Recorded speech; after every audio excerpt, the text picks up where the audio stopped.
Hi friends, first of all thank you. आपने मेरी last video काफ़ी पसंद किया है और उस पर कमेंट भी किए हैं कि मैं और वीडियो बनाऊं और इस तरह की इंफॉर्मेशन अपने कनेक्शन नेटवर्क्स और सभी प्रोफेशनल्स के साथ में शेयर करूं।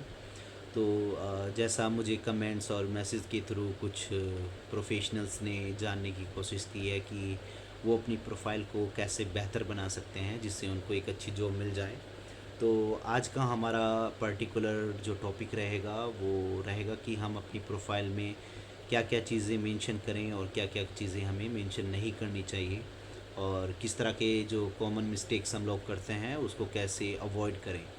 तो चलिए हम बात करते हैं एक एक फैक्टर को लेके, तो जिससे कि आपको काफ़ी हेल्प हो जाए और आप एक अपनी प्रोफाइल स्ट्रॉन्ग बना सकें और एक आपको अच्छी जॉब मिल सके। तो सबसे पहले हम बात करते हैं कि आपकी जो प्रोफाइल है वो काफ़ी लेंदी नहीं होनी चाहिए। स्पेसिफिकली काफ़ी बार देखते हैं हम लोग भी जब गो थ्रू करते हैं आपकी प्रोफाइल, तो लगता है कि वो आपको 5 साल का एक्सपीरियंस है या 3 साल का एक्सपीरियंस है और आपकी प्रोफाइल 5 पेजेस 6 पेजेस की है। तो उसमें क्या होता है कि कोई भी रिक्रूटर या एम्प्लॉयर उसको गो थ्रू नहीं कर पाता है, जो आप स्पेसिफिकली हाईलाइट करना चाह रहे हैं वो नहीं निकल पाता है। तो उस केसेस में क्या होता है कि आपकी प्रोफाइल रिजेक्ट हो जाती है। तो फर्स्ट ऑफ़ ऑल हमें ध्यान रखना होगा कि हमें अपनी प्रोफाइल को काफ़ी लेंदी नहीं बनानी है और ना ही हमें कुछ इस तरह का उसमें लिखना है कि एक हम स्टोरी लिखते चले गए हैं और कोई भी रिक्रूटर या एम्प्लॉयर आपकी प्रोफाइल को पढ़ ले। तो ऐसा पॉसिबल नहीं होता है, क्योंकि रिक्रूटर या एम्प्लॉयर के पास और भी बहुत सारी प्रोफाइल्स आती हैं जिसको उसको देखना होता है, शॉर्टलिस्ट करना होता है। तो आपको ध्यान में रखना होगा कि आपकी प्रोफाइल काफ़ी लेंदी ना हो। और उसके लिए आपको क्या करना होगा कि जब आप अपनी प्रोफाइल बनाते हैं पर्टिकुलरली, तो उसमें आप अपना जो कंटेंट है वो आप पैराग्राफ की फॉर्म में मत लिखिए। क्योंकि आप जब पैराग्राफ की फॉर्म में लिखते हैं तो वो काफ़ी लेंदी हो जाता है और वो जो आप पर्टिकुलरली कहना चाह रहे हैं बात वो भी नहीं निकल पाती है। तो वो आप ध्यान रखें और उसको अवॉइड करें कि आपको लेंथी नहीं बनानी है, स्पेसिफिक होना है। क्योंकि काफ़ी बार देखते हैं हम लोग स्पेसिफिक कंटेंट ही नहीं है आपकी प्रोफाइल में और एक स्टोरी लिखी हुई है। सेकेंडली हम अगर सेकंड फैक्टर पे जाते हैं तो काफ़ी बार बहुत सारे लोग होते हैं कि अपनी प्रोफाइल को बना तो लेते हैं लेकिन उसमें बहुत सारी ग्रामेटिकल मिस्टेक्स होती हैं। सभी वो किसी की भी प्रोफाइल में हो सकता है, इधर the person who has more than 20 years of experience वो बहुत प्रोफेशनल है और काफ़ी अच्छे से उसने लिखा है, but that could be up to 5 to 10%, not more than that. But काफ़ी बार देखते हैं हम लोग भी कि उसने अपनी प्रोफाइल्स तो बना ली है लेकिन उसमें ग्रामेटिकल मिस्टेक काफ़ी ज़्यादा हैं। तो काफ़ी बार जो अगर हम CSR या अदर कॉरपोरेट उसमें शेयर करते हैं तो वो लोग उसको शॉर्ट लिस्ट ही नहीं करते हैं, क्योंकि content writing is also an important factor. उसके बाद में अगर हम बात करें बहुत सारे लोग होते हैं कि अपनी सिर्फ प्रोफाइल को बहुत शॉर्ट कर देते हैं, एक पेज में लाने के चक्कर में वो अपनी जो की रोल एंड रिस्पॉन्सिबिलिटीज़ होती हैं उसको हाईलाइट ही नहीं कर पाते हैं। वो सिर्फ अपनी अचीवमेंट्स लिखते हैं और अपनी प्रोफाइल को वो शॉर्ट करने की कोशिश करते हैं कि हम एक पेज में उसको बना लें। तो क्योंकि मार्केट में यही है, एक pager profile can be short listed very quicker as compare to lengthy profile.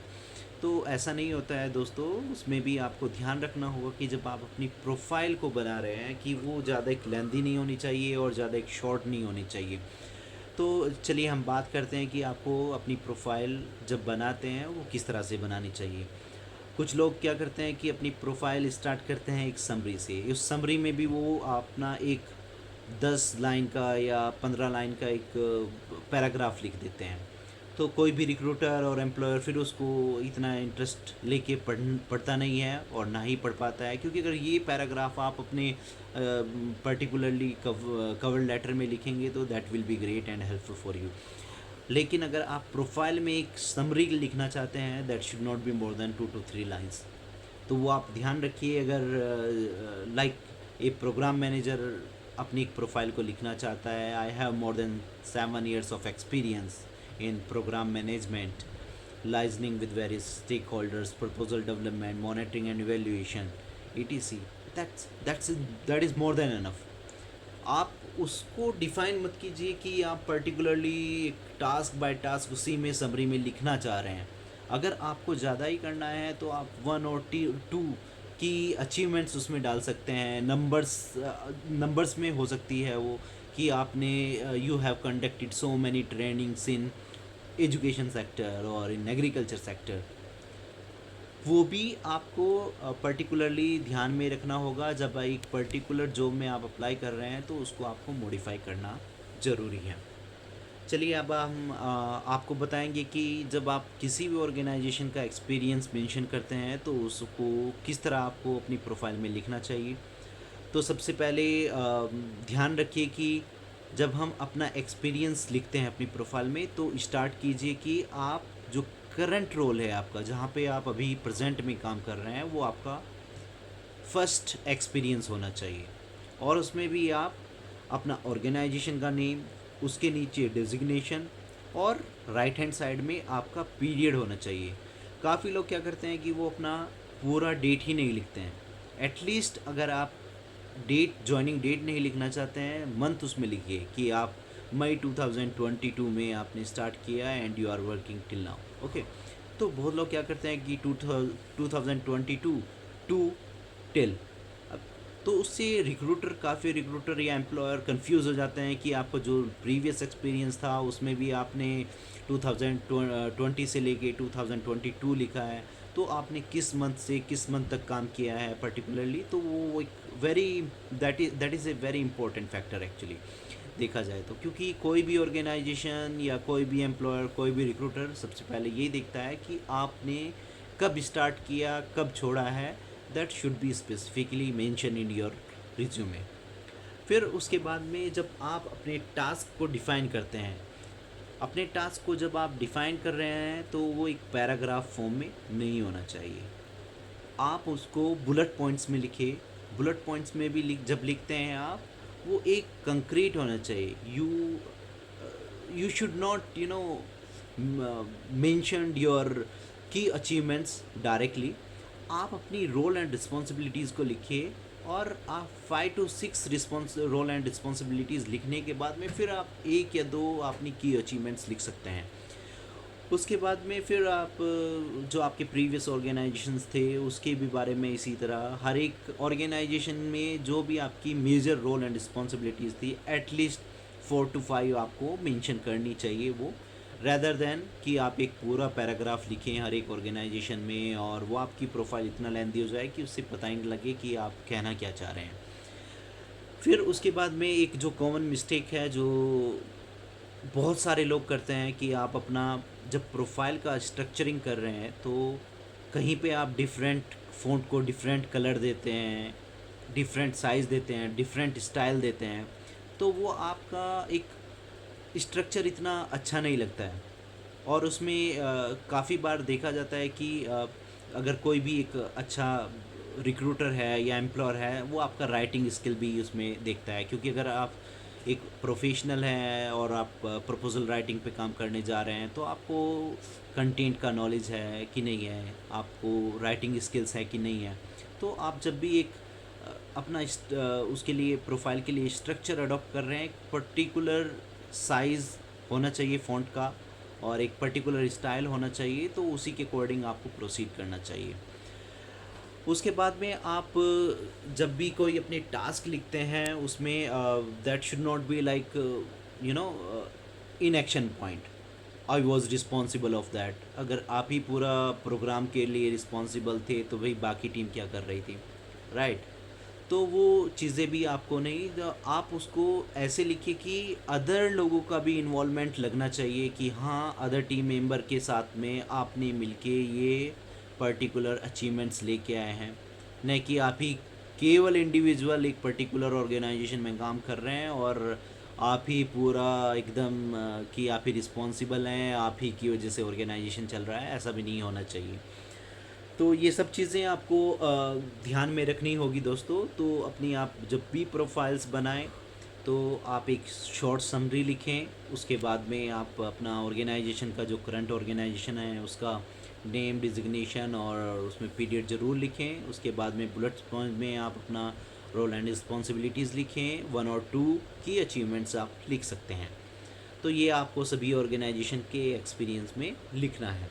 फिर उसके बाद में काफ़ी लोग होते हैं जो कॉमन मिस्टेक्स है उनकी, कि वो जब एजुकेशन डिटेल्स लिखते हैं तो उसमें अपना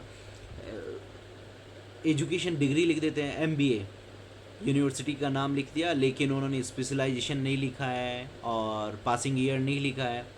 तो काफ़ी बार क्या होता है कि रिक्रूटर अगर पर्टिकुलरली अगर चाहिए कि एमबीए आपने किया है मार्केटिंग में और आपने लिखा ही नहीं है तो वो कैंसिल हो जाएगा। एमबीए फाइनेंस में चाहिए, आपने लिखा ही नहीं है, वो कैंसिल हो जाएगा। काफ़ी बार क्या होता है कि कुछ रिक्रूटर या एम्प्लॉयर ऐसे होते हैं जिसको पोस्ट क्वालिफ़िकेशन एक्सपीरियंस चाहिए। अगर आपने अपनी डिग्री का ईयर ही नहीं मेंशन किया है तो वो कैसे आइडेंटिफाई करेगा कि आपने कब पास आउट किया है। तो वो भी आपको ध्यान में रखना है कि आपकी जो डिटेल्स हैं, आपका डिग्री, आपका स्पेशलाइजेशन, आपका पासिंग ईयर वो कंप्लीट होना चाहिए। उसके बाद में फिर आपको अपनी कॉन्टैक्ट इन्फॉर्मेशन जो कि वैलिड होनी चाहिए और जो आपका फंक्शनल मोबाइल नंबर है वो अप टू डेट होना चाहिए। काफ़ी बार होता है कि बहुत सारे प्रोफेशनल अपना मोबाइल नंबर लिख देते हैं और फिर उसको ट्राई करो तो उस पे आता है कि आपकी कॉल फॉरवर्डेड की गई है दूसरे नंबर पे, तो उसके बाद कोई रिस्पॉन्स ही नहीं आता है, या आपकी ईमेल आईडी नहीं करेक्ट होती है। तो इन केसेस में क्या होता है कि रिक्रूटर या एम्प्लॉयर आपको कांटेक्ट नहीं कर पाता है, और अगर आपकी प्रोफाइल शॉर्टलिस्ट भी हो जाती है तो फिर भी आप वहीं के वहीं रह जाते हैं, आपकी प्रोफाइल प्रोसीड नहीं हो पाती है। उसके बाद में अगर हम देखें अपना एक इम्पोर्टेंट फैक्टर रहता है, कुछ लोग अपनी डीओ भी नहीं मेंशन करते हैं, तो वो भी आपको मेंशन करनी चाहिए, डेट ऑफ बर्थ, क्योंकि वो एक इम्पोर्टेंट फैक्टर होता है। बहुत सारे एम्प्लॉयर या रिक्रूटर ऐसे होते हैं कि जो एज लिमिट को प्रीफर करते हैं कि जो प्रोफेशनल है वो उसकी एज 40 to 45 होना चाहिए, 45 to 50 ईयर्स होना चाहिए। तो वो भी एक इम्पोर्टेंट फैक्टर है। आप अपनी एज को उसमें मेंशन कीजिए, डीओबी को मेंशन कीजिए। उसके बाद में आपकी जो लैंग्वेज प्रोफिशिएंसी है उसको भी आप हाईलाइट कीजिए कि आपको किस किस लैंग्वेज का आपको ज्ञान है और कौन कौन सी लैंग्वेज आप बोल सकते हैं, लिख सकते हैं, ठीक है, समझ सकते हैं। जो भी है आप उसको रेटिंग कर सकते हैं या फिर उसको आप यस और नो के कंटेक्स्ट में लिख सकते हैं। तो ये सब चीज़ें आपको ध्यान में रखनी होगी। तो ये आप अपनी प्रोफाइल इस तरह बनाइए, और इसके बाद में भी जब आप किसी भी जॉब में अप्लाई करते हैं तो सबसे पहले उस जॉब का जेडी देखिए। उस जॉब के जेडी के अकॉर्डिंग आप अपनी प्रोफाइल की समरी और की हाइलाइट्स जो हैं, आपने जो अपने बुलेट पॉइंट्स में रोल एंड रिस्पॉन्सिबिलिटीज़ लिखी हैं उसको मॉडिफाई कीजिए, और then you should apply. And अगर आप ऐसा करते हैं, मैं आशा करता हूँ कि कोई रिक्रूटर या एम्प्लॉयर आपकी प्रोफाइल को रिजेक्ट नहीं करेगा, क्योंकि ये स्पेसिफिक चीज़ें हैं जो कोई भी एक रिक्रूटर या एम्प्लॉयर फोकस करता है। आई होप सो ये वीडियो भी आपको पसंद आएगी। तो दोस्तों मेरी इस वीडियो को भी लाइक कीजिए, शेयर कीजिए और मेरे चैनल को सब्सक्राइब कीजिए, और जल्दी ही हम और वीडियो आपके साथ में शेयर करेंगे। Thank you.